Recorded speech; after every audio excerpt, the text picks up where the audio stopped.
Everyone, today I'm going to be teaching you about the models of speculation. So, what are the models of speculation?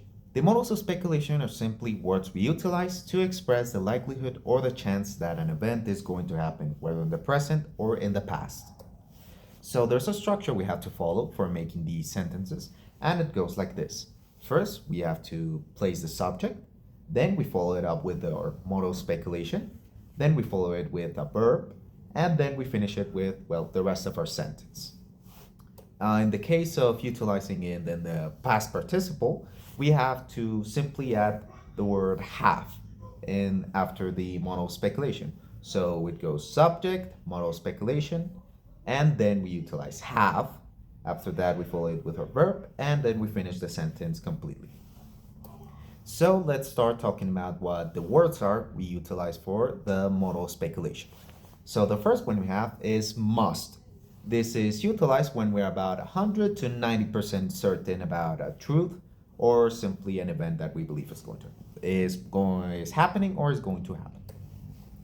So for example, there's the you must wear a seatbelt, in which we're completely certain that for safety we have to utilize the seatbelt. This shows that it is an absolute truth for us at least. And for the past participle, we have look at their faces. They must have been drinking. So here we're certain that they must have been drinking in the past, the people that we are referring to in this example.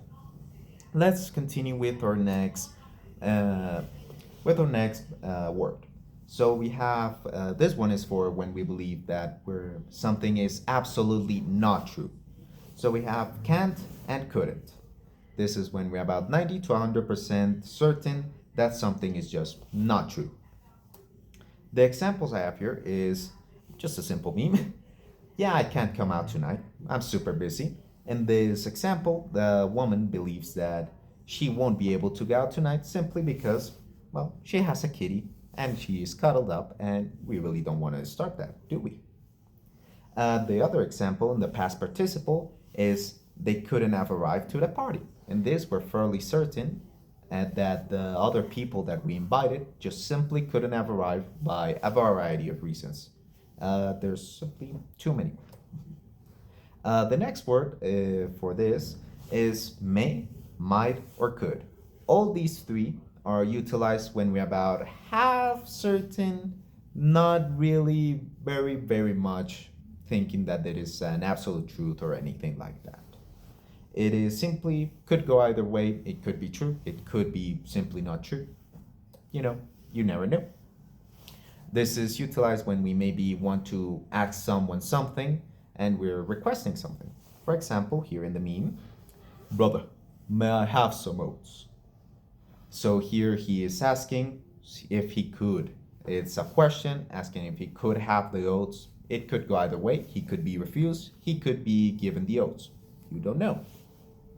And the next one is simply a friend, they may have done a mistake and they're now saying, yo, dude, you might have to run away. So he committed a mistake in the past and it's going to catch up to him really quick. So he's giving you a little recommendation.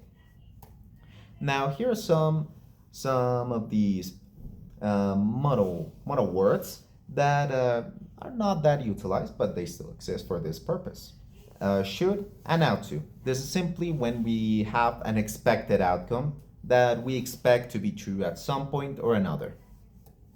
For example, we expect to do something productive in the future, or maybe in a bit of the present.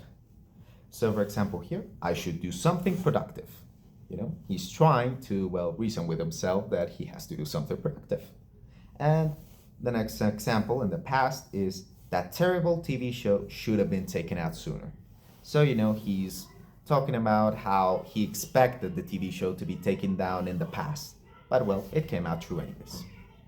That would be it for my theme. That would be the models of speculation. They're simply utilized to speculate the chance or the likelihood that an event is going to happen, whether in the present or in the future. Hope you understood a bit.